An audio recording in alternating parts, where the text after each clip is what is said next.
Hi, everyone. Welcome to the All Things Amyloid podcast, where we feature patients, caregivers, and clinicians who discuss amyloidosis, a rare and incurable disease.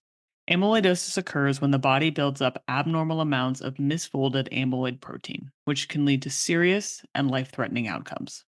I'm your host, Mackenzie, an amyloidosis patient and founder of Mackenzie's Mission.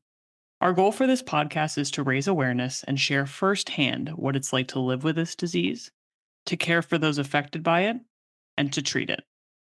We hope this leads to earlier diagnosis and start of treatment, which will improve patient lives. In today's episode, we'll be talking about turning defense into offense in the fight against amyloidosis. I'm happy to have with me today Mike Lane, who's going to share his journey with amyloidosis and how he's turned the tables on the fight against this disease. Mike, welcome. It's so great to have you on the podcast today. Thank you. It's my pleasure to be here, and thank you for inviting me. Of course, it's great to have you join us, and thank you so much for coming on the episode today. I'm really excited to hear about your new nonprofit, Amyloidosis Army. But first, let's start a little bit with the highlights of your journey and what led you to where you are today. Well, I started like the typical amyloid patient. I was having my neurological symptoms came first. Of course, I went to the doctors who sent me to a neurologist. I had swelling, sent me to orthopedic, sent me to a urologist. The doctors, not familiar with amyloidosis. So they're treating each individual symptom and, progressively, they're just getting worse. So it finally, after a few years, it got to the part where it was affecting my heart. Mm-hmm. So, at that point I was having trouble doing things, was getting exerted real easy, lightheaded. I was passing out. And so my wife told me I need to go see a heart doctor. So I went to a cardiologist. First cardiologist I saw, he diagnosed me AFib, never, no mention of amyloidosis or anything. And, I asked him, should I have a pacemaker? Should I have this? No. You got AFib. Mind you, this is a doctor who's been in practice for 30 years. Wow. A cardiologist. So he finally, the AFib just got progressively worse really fast. So he sent me to get a cardioversion. Mm-hmm. So I'm laying in the table, strapped all up. The nurse came in, looked at the screen. She says, this is not really looking like AFib. So let me go talk to the doctor. Came back, put some more wires on me, looked, still wouldn't like it. Then the doctor came in. He brought in the ultrasound machine, checked me, and he says, I'm not going to do this. And he literally picked the phone up off pocket and called my cardiologist and said, hey, I'm not comfortable doing this. So immediately I switched doctors, right. I went to that doctor and, and he told me, he says, you got some kind of heart problem. He says, I don't think it's AFib, but, we're going to do some tests. So then he went through the whole thing, the echo, PYP, MRI. And, he says, well, the bad news is you have a disease called amyloidosis. He says, the good news is the hospital here in town just hired an amyloidosis specialist.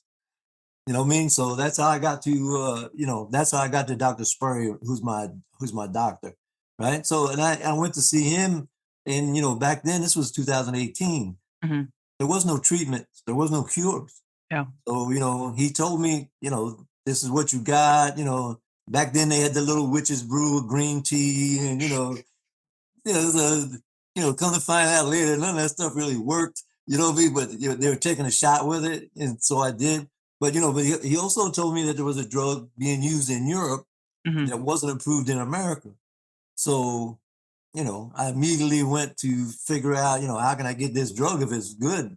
Yeah. And fortunately, I sent emails to the drug company, actually it's Pfizer, who the only ones who had the drug at that time.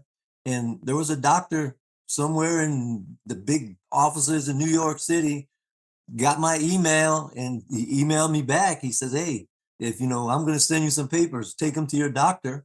If they'll sign off on them, I might be able to help you. So he sent me the papers for compassionate use. Mhm. Dr. Sperry signed off, and I was able to get on the drug, like a year before it was approved. So, and I think that made a dramatic difference in my life. You know what I Yeah, mean? Because those absolutely. those those medications, they actually really help.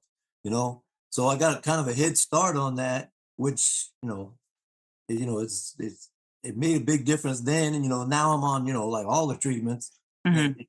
I'm still here. Yeah. He told me I had 2 years to live, so 6 years later, I'm still here, feeling better than I did then. You know, I think that's a really powerful example of why patients need to be their own self advocates. I mean, absolutely, having a absolutely, year earlier of treatment is could be an astronomical difference in terms of your quality of life and your outcomes. So, I think that's a great example, and I'm really glad you shared that with us today. So, how are things going today? How are you feeling? actually, I feel pretty good. I mean, I'm on the combo treatment, so to Mhm. speak, stabilizer and silencer. And I feel pretty good. I mean, I'm not 100%, but I'm light years away from what I was 6 years ago. And I've been in certain studies and certain trials, and like my neurological symptoms have actually improved, Mhm. which surprised the doctor who gave them to me, who's run the study, because I'm 75 years old. I'm supposed to be going downhill without a disease. So, and he attributed that, to the treatments that I'm on. So, right now I'm doing pretty good, and I feel pretty good. I mean, I can't do everything I once could, but, I'm not going to let it hold me down, and there's things that had to be done, Yeah. where, like yourself, you're a patient, you went through treatment, you're doing good now, and you're reaching out to, help bring awareness to people who don't have, you know, Yeah. they're not even aware of the disease, and, they don't know how, they don't even know how to go to their doctor, Yeah. especially if you go to a doctor who doesn't know what it is, you Yeah. know?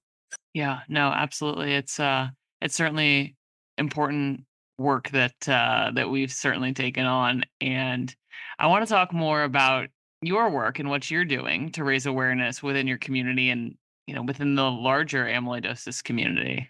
Right. Well, as a patient, I went through the things that everybody else went through. You Hmm. know, I may have been a little more aggressive, Hmm. trying to find answers or trying to find out more information. I started going to conferences for doctors, some Hmm. symposiums for doctors, Hmm. because the doctors tell a patient one thing, but they have to be a little more politically correct, so to Sure. speak, or but everybody's different. Like every Yeah. patient, has to be handled differently. Hmm. I want to know what the deal is. You know what I mean? Yeah. I want to know what I'm dealing with and what it is. So I've gone through these uh, conferences and stuff. I learned a lot more.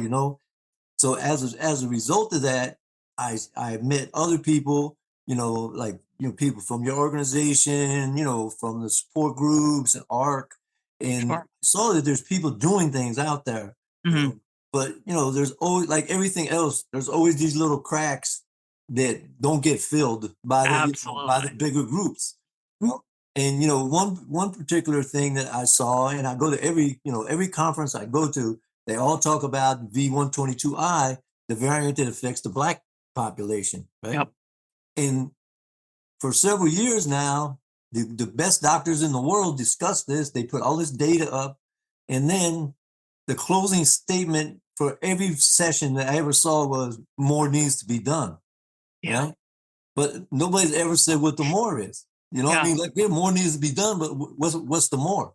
Yeah. Okay, so as a result of that, I talked to some people I know. I got some advice from other people, and I said, well, here in Kansas City, we have a pretty good black population, Hmm. right? We're fortunate enough now where we have amyloidosis doctors in Hmm. in Kansas City. Yeah. So we started out as an initiative, and then actually after I went to the international symposium at Mayo Clinic, I decided that, we needed to do something more formal than that. So Hmm. what we formed was the Amyloidosis Army. So if anybody Hmm. wants to go, amyloidosisarmy.org. Okay. We're a nonprofit. If you go on our website, there's no buttons to donate. We don't solicit funds. We don't ask for donations. We're self-funded. And our sole purpose is to bring the awareness to the community. Hmm. We go to the grassroots levels. We go to the churches, the community centers, and we talk to the people right on the street. Our goal is very simple. We want to make them aware of amyloidosis. We want to make them aware of the symptoms.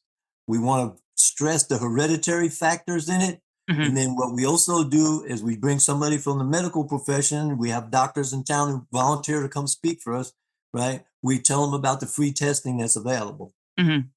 We give them a handout to take with them that's a list of their symptoms. And in that little 4-page handout, 2 pages also are diagnostic flow charts. We tell them to take that to their doctor, point their symptoms out, show him them flow parts if he doesn't know what amyloidosis is. Hmm. If that doesn't, if that's not making you feel comfortable, then go find another doctor. The doctors that speak at our program have all made commitments to us that they will squeeze people into their schedules. If they come to one of our meetings and they have these symptoms and they can't get an appointment somewhere, that they will find a way to get them in there and get them checked. And that's the best we can do. We have to get people to understand they have to be their own advocate. They can't go to a doctor and just say, hey, the doctor told me this, the doctor told me that. That's, if you're not comfortable and you have these symptoms and he's telling you amyloidosis is no big deal or he's never heard of it, you need another doctor. Simple as that. Yeah, absolutely. And I commend you. It's, certainly a significant challenge finding an unmet need and then realizing how you're going to act to fill that and meet that need. So, I'm so grateful that you've taken up this cause and just trying to improve our community as a whole, because it really does make a difference. And all the efforts that people are putting in are, I think, are really pushing amyloidosis forward. And I think we're getting to a really exciting time as Yeah. patients that we have more hope than ever. And it's because of initiatives like this and what you're doing that we are where we are today. So Yeah, the I more just word want we to can, commend you on that. thank you, I appreciate that. But the more word we can get out, the better. And when it Absolutely. comes to the Black community, it's like me. I got T60A variant. That's Hmm. 1 in 100,000 people have that. Wow. Okay, in the Black community, it's 1 in 25. Wow. I'm not even sure that qualifies as a rare disease. Yeah, that's a great point. It's rarely diagnosed. So Yeah. if this is the highest portion of our population who has this genetic problem, right? Hmm. Why are they the lowest diagnosed? Yeah. And then in turn they have the highest mortality rate. You know what I Yeah. mean? It's only because awareness can change that. Awareness Yeah.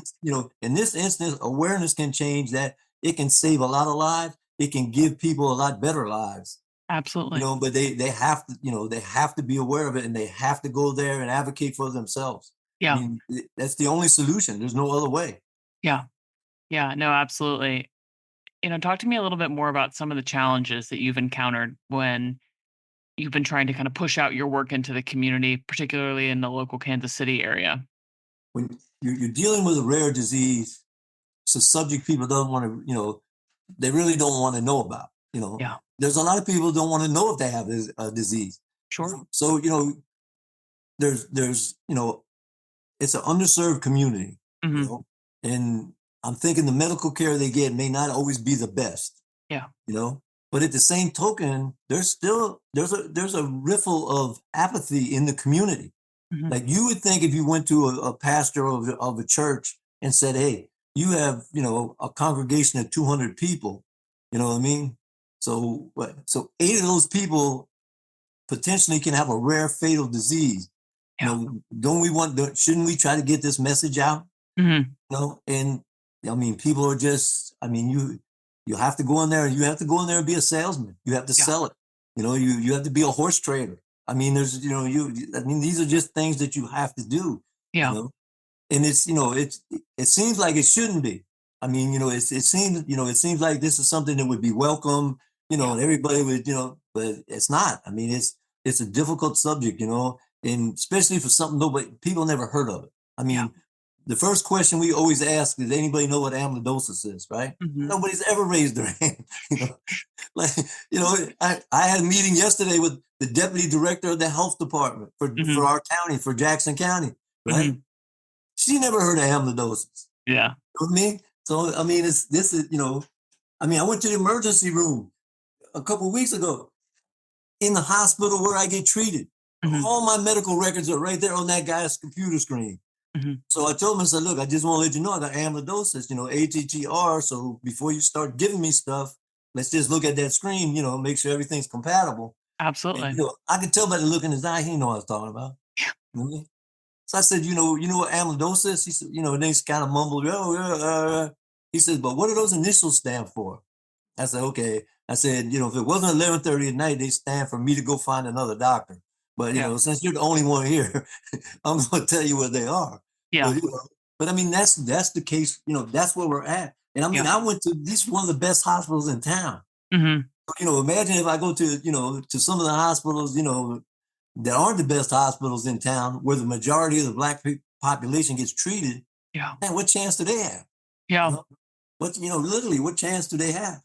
That's a great point. And, and I'm fortunate that I have a guy who's a former Kansas City Chiefs superstar.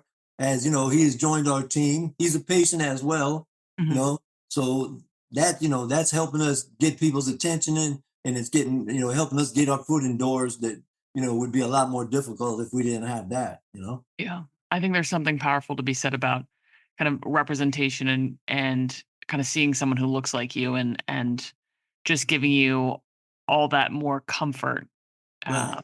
that you not that your initiative wouldn't, but that you have the right intentions of really trying to improve your community, and you see it and you're aware of a huge gap and you're trying to fill it. So kind of having this representation, I think, is really powerful, and I'm sure that you'll be incredibly successful in your efforts. Yeah, well, I mean, people look, they say, hey, look, this old white guy's coming in this Black organization trying to tell us. But I mean, I have the disease. I'm a patient. So, Yeah. that gives me some legitimacy, Sure. and at the same token, when Art Still, our teammate, comes in, man, he's 6'7", right? So here's this big Black professional football player, right? Hmm. He has it. Yeah. I mean, it's affecting his life and his family. And then Yeah. here's this old white guy who's, maybe he's better off. You know what I'm saying? He goes to see better doctors and stuff, but he has it. It gets us all, you Yeah. know. And I had no awareness. I Mhm. didn't know. I had no idea what amyloidosis was when the doctor told me about it. Yeah. So had I did know back, when I was first getting the neurological symptoms, it might have been a different ball game. Yeah. So, my son has the gene. So Hmm. he now has the benefit of my experience to know that, we're not wasting time, going to, this general practitioner, Joe Blow doctor, you're going right to the center of excellence, and get checked and continue to get checked there, so we can get at the very first sign of a symptom, we'll be able to take whatever action needs to be taken. Yeah. That's a very powerful thing, right? Just having the knowledge that you you do carry the gene and that this is something that very well could affect you. And like you alluded to earlier with kind of getting an extra year jump on treatment, Right. knowing early and being able to kind of keep an eye out and stay ahead of this disease, I think is one of the most powerful things you can do, and to really improve your quality of life, because the later it gets, the harder it is to go through these treatments, the kind of the larger the uphill battle that you have to fight to try to get back, and prevention really is extremely powerful. So, Yeah, like you said, going out. the treatments that we have now are great for what we Yeah, have. they are. But they only stabilize you at the point of your diagnosis, basically. So, Exactly. so the key is the earlier diagnosis you can get, you have a much better life ahead of you. Yeah. And there's things in the works. There's trials in the works, or maybe we have a cure that's not that far off. Mhm. So these treatments can get you to that point. So I mean, that's what awareness is so important. Yeah. In like you guys. your group, you go to the medical people and say, hey, this exists. And Yeah. believe me, that's so needed. Yeah. That is so needed, because no matter how you can make an individual in the community aware of it, if they go to a doctor that doesn't know about it or doesn't really put the significance in it to do have the staging diagnosis from the symptoms, man, you're wasting your valuable time. I mean, Yeah. eventually you'll probably get diagnosed, but maybe not even eventually. But by the time the symptoms get so bad that people are just looking for everything, Yeah. then it's kind of too late. Yeah. It's kind of too late for you. Yeah. It's really wonderful to see how complementary all the efforts are of all the organizations in the amyloidosis space, right? We all focus on something a little bit different. Right. And I think it really kind of creates almost a complete package. One group or one person can't do everything. There's just too many facets to this. You know what Yeah. I mean? There's too many things to do. One person can't do it. One group can't do it. There's just too much. You Yeah. know what I mean? So if everybody says, okay, this particular area needs to be addressed, I got this. Yeah. And then you'll come up and say, well, okay, well, I see this area here needs to be addressed. I got this. So if Hmm. we all take a little piece of the pie, you know, we end up with a big pie. Yeah. We're covering, we're covering all the cracks that people are falling through. I mean, these are human beings that are suffering from a disease that they don't have to suffer so much from. Yeah. They don't have to. These treatments can actually work. I mean, I'm on pretty much everything they got out there. Hmm. And I personally can tell you these things work. They make your life better, but you have to get on. Yeah. And if you don't know about them, how you gonna get on? You're not. No. You know what I mean? And if the doctor doesn't, the doctor's not looking for it, he's not gonna find it. No. He's gonna send you to all these other places and check take one toe, send you to this doctor, your finger send you to another doctor. You know, that's why it's very important that the medical people know who it is. And we have these centers that people know to go to these centers. If they're not getting the satisfaction from their general practitioner or the local doctor, it's us. We tell them, look, if you try to get an appointment with a doctor and, for whatever reason, they tell you 6 months, 10 months, call us. We'll call the doctor. And the doctor has promised us he will get you in to see you. You know what I mean? And, unfortunately, the doctors that we have here, Dr. Spurry, Dr. Shaw, Dr. Singh, they're good people, and they make exceptions. I mean, they make sure these people get in because they understand how important it is. Yeah. So I'm curious, right? You have a relatively new initiative, but I have to imagine that you have a vision, and I would be curious to know where do you see the amyloidosis army, say 5, 10 years down the road? Well, I hope I see something in 5 or 10 years down the road. That's the Very first fair. thing. I may be looking down at it or looking up at it. I'm not sure. Yeah. But I think our goals here right now are to spread awareness at the grassroots level. Get Mhm. these people know, right? Yeah. Our goal along with that is we want to work with the 4 hospital systems in Kansas City who have amyloidosis programs, right? Mhm. To provide free screening for amyloidosis. Mhm. I'm not talking about PYP, MRIs, but just the initial screening. They could come in and see an amyloidosis doctor who Sure. looks at their symptoms and say, okay, I think we need to go a little farther to rule this out. Mhm. I mean, so I think that is a legitimate goal, and I don't see why we shouldn't be able to do that. You know what I mean? It's basically just an office visit. You know what I mean? Yeah. Get the free genetic test. So it's not going to break the bank on any of these. And then ultimately, I'd like to see with this particular thing, instead of you going to these giant symposiums and these giant conferences where they put all this information up and say, we need to do more. I'd like to see, like, in big, in big black conferences like the NAACP's national convention, Mhm. or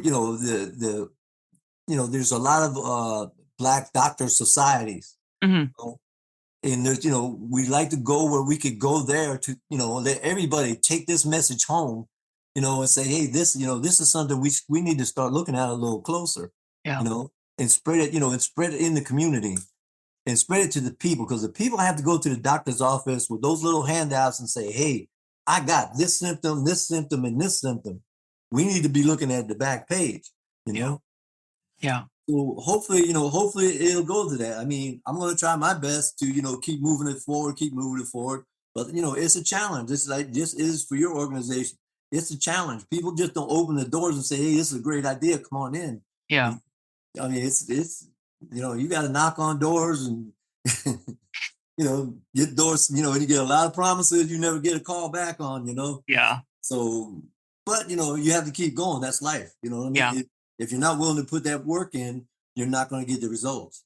Absolutely. It really is a labor of love and Yeah. passion to do and kind of execute a mission such as ours and the kind of things that we're doing. Yeah, I mean, it takes work, and you can't allow yourself to get disappointed because you'll say, because I always go back to say, man, if I would have known, because I mean, when I first got my neurological symptoms, you know what I mean, if I would have known then about amyloidosis and the possibility, man, I'd have been screaming and hollering at that doctors like they've been calling 911 on me. You know what I mean? Because I want to get to the bottom of this, Yeah. but just people don't know. I mean, Mhm. I go to meetings, like even the patient support group meetings and stuff. These people had amyloidosis a couple of years, and they're still asking the most basic questions. They Mhm. really don't even understand, the disease. They don't understand the treatments are available. I mean, they go to the doctor gives them, whatever, and they go home, but they really don't understand it. And they ask questions that, so they there's a thirst for that information. They just don't have a place to go drink the knowledge. You know what I mean? So it's important that we instill in the people that you have to you can't sit back and think your doctor is going to do everything because he's seeing 40 people a day. Yeah. You're lucky he remembered you. You have to find out what it is you're dealing with, and keep trying to find the best ways to do it. And I mean, you have to do it yourself. I mean, Yeah. There is certainly an onus on the patient to advocate for themselves because you're right. You can't expect your doctor to know it all and be inside your head. And it does take a little bit of self advocacy for sure. So I think it's wonderful that you're kind of teaching and educating the community that that's something that they have to do. Right? We yeah, can. in our presentations are very informal. Mhm. Like we speak, we have a little agenda, but if somebody got a question, we're gonna stop what we're doing and we're gonna address it, and we're gonna talk. We're not gonna give them, like when you go to a symposium of doctors, yeah, you're lucky if you figure out 50% of what they're talking about. You know what I'm saying? Yeah. So, so we speak in plain language. Mhm. We answer all the questions. Like if you go to these places that are sponsored by industry and stuff, sometimes people start asking questions and the doctors can't answer them because, Joe Blow company's paying for this and we can't say, something about that. That don't work where we're at. That's why we don't, that's why we're self-funded. Yeah. We're going to tell you the way it is. We're going to tell you how you can get the drugs if you need them. We're going to tell you the tricks of the trade as a patient, Yeah. but that's what people need. Yeah. You have to have those kind of resources. Yeah. Yeah. That's definitely a powerful thing. And so in closing, I'd love to hear, if you have any closing comments for our audience. Is there anything that you want them to know in particular? No, I mean it's the message I have to do is you have to become aware of this disease, especially if you're in one of these populations or you're hereditary indications that you may have it, or if you're in one of these populations where you have such an extremely high occurrence of it. You have to find out about the disease. Be aware. Go to your doctor. If the doctor you're going to is not making you feel good or giving you the answers you should have, find yourself another doctor. Don't Absolutely. hesitate. I don't care if he's your brother. I Yeah. don't care if you're seeing him for free. It's not worth it. Yeah. And then also to support these rare disease issues. You know what I Mhm. mean? Because they're rare, so a lot of people just don't care about it because they figure that's rare. What do I got to care? So support the rare disease issues and bring these messages out. And bring these programs like your program, our programs. Bring them. Whatever groups you belong to, or encourage them to bring groups in like us to give this health awareness Yeah. because that's where it starts Yeah. and that's where it's going to end. It's going to end on us. Well, Mike, it's been so enjoyable talking to you today, and it was a pleasure having you on. I just want to thank you so much for both sharing your story and all the work that you're doing to make a difference in the fight against amyloidosis. Well, thank you. I mean, you guys are doing a great job, and thank you for having me on here and, opportunity to, express, what we're doing here, and hopefully, it'll get the word out. Yeah, absolutely. Your work at the Amyloidosis Army is truly proof that grassroots organizations can be extremely effective and individuals can make a difference. I think it's a great message for our audience to hear, and we just want to wish you and Art at the Amyloidosis Army all the best and success for years to come. And again, thank you for the work that you're doing.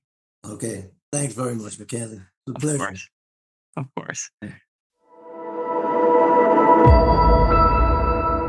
Thank you for listening to the All Things Amyloid podcast. If you find our podcast informative, please follow and share it with others. If you want to learn more about the work we're doing at Mackenzie's Mission, please visit mm713.org.